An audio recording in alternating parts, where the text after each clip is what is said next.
Hello guys, পুষ্পিটার প্যানেলে সবাইকে স্বাগতম। সবাই ভালো আছেন তো? আমি তো বেশ ভালো আছি। জন্মদিনের মেনুতে কি কি ছিল সেটা আপনাদের সাথে শেয়ার করব। প্রথমে সকালে উঠে মা বানিয়েছিল পিঠা।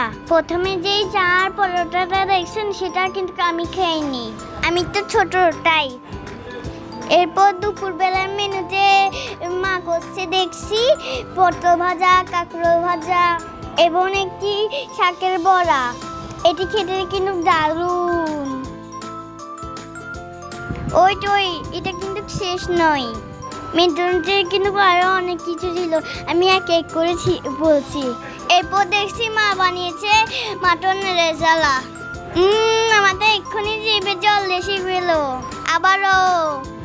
এরপর দেখি ঢাকনা খুলে বাসন্তী পোলাও আছে। মাটন রেজালার সাথে বাসন্তী পোলাও খেতে অনেক টেস্টি। তোমরা কে কে খেয়েছো আমাকে জানিও কমেন্টে। মাটন রেজালাটা দেখতে খুব দারুণ লাগছে, তাই না গাইস? খেতেও কিন্তু দুর্দান্ত। থাক কথা না বাড়িয়ে দুপুরে খানাটা খেয়ে নে। ও একটি কথা বলা হয়নি, মেনুতে কিন্তু সালাদও ছিল।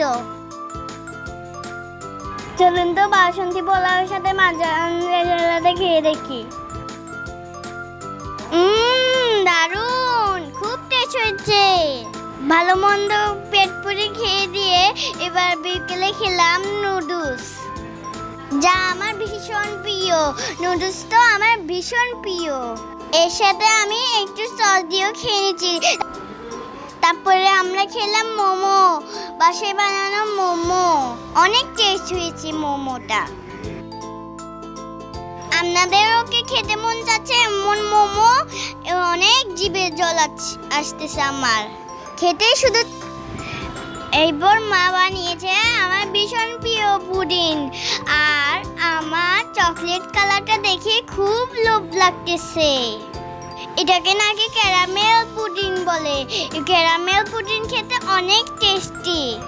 ওকে গাইস, আজকে তাহলে এই পর্যন্ত। ভালো লাগলে লাইক, কমেন্ট, শেয়ার করবেন। চ্যানেলটি সাবস্ক্রাইব করে দিবেন তাড়াতাড়ি। Tata, bye bye.